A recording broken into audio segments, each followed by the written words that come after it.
gentlemen, i dobar dan. Your Excellencies, Minister Pavlović, Matsura, Ambassadors Samlin and Wagner, dear Mr. Mitrovic, dear colleagues, partners, I'll start by thanking the organizers, the Chamber of Commerce, and our dear friend Robert Coburn, even if he's not today with us, for consistent efforts to keep the focus on the important topics in these challenging times. One may argue what is important nowadays. And let me share my very simple answer. We are at the end of the first quarter of 21st century. And every one of us here in this room has children, grandchildren, nephews, or neighbors with children. So think about them. Try to visualize them and to answer the question, in 25 years, in the middle of 21st century, what is the world we are leaving for them? This world that our children inherit is changing rapidly. Escalating conflicts, accelerating climate change, as the esteemed speaker before me mentioned, deepening inequalities, they're reshaping the childhood in profound ways. And at the same time, the technological innovations and the global interdependence are redefining how the societies grow, govern, and how they take care for their members and their people. And we still have the opportunity and the responsibility to ensure that this transformation is a force for good. But this requires building a resilient, prosperous society, anchored in peace and stability. Societies where every child has the chance not only to survive, but also to develop and to contribute to their prosperity. We live in a changing geopolitical context. And we should admit this geopolitical context has rules and real priorities. Many governments around the world are significantly reducing international development and humanitarian aid guidance. While respecting the political sovereignty for taking these decisions, we should be aware that these cuts are not just numbers in an Excel sheet. These decisions threaten millions of lives. And they push our colleagues, UNICEF colleagues, UNFPA colleagues, because my colleague Borka is here with us, our UN colleagues around the globe to take impossible decisions. To vaccinate children or to provide food for children. To prioritize this region or that region.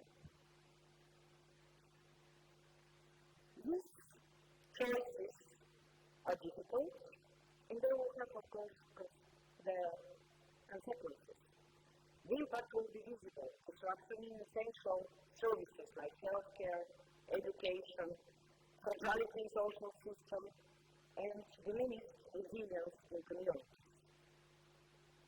At the present moment, it calls for renewed commitment. And UNICEF sees the private sector not only as a powerful economic agent, but also as a critical partner in delivering lasting change. Business has a profound influence on the world children grow in, through the environment they shape, through the employment practices they implement, and the systems they support. This influence can either close the gap between opportunities and inequalities, or further widen it. Here in Serbia, we are very pleased to share that UNICEF has a strong and long-lasting collaboration with the business. Companies such as Banca Intesa, Yeto, Beleze, Contrade Group, and Neld Group, they demonstrated that corporate responsibilities goes much beyond donation. It is about leadership. It is about aligning business practices with long-term social good. Together, we are supporting the national systems in Serbia so that they can stand strong in the face of global challenges that we are all facing. Our goal is to ensure that every child has an access to health, to education, and to protection.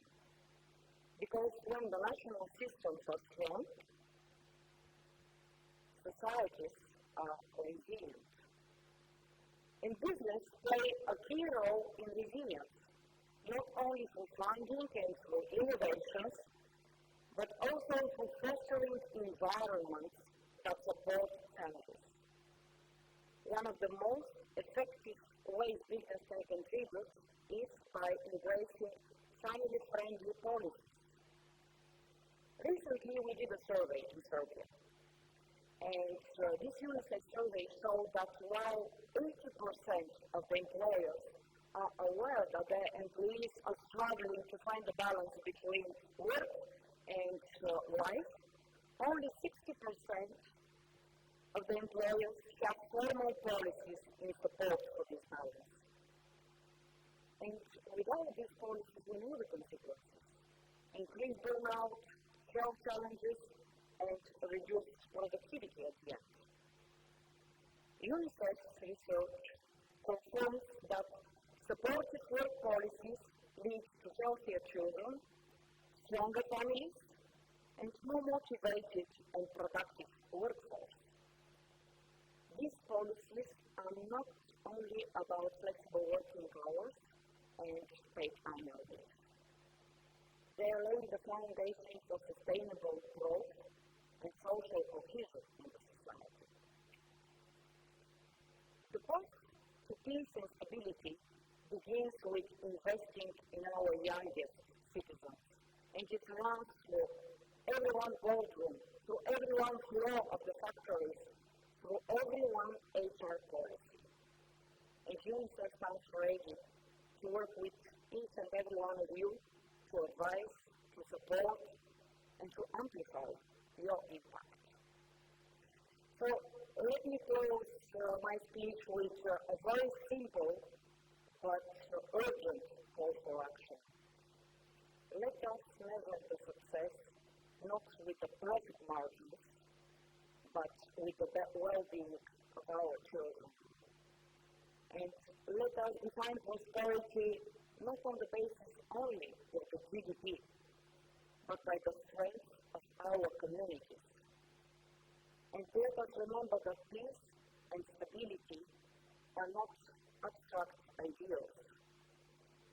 They begin with fair policies, with empowered families, and children who are safe, protected, and free to dream.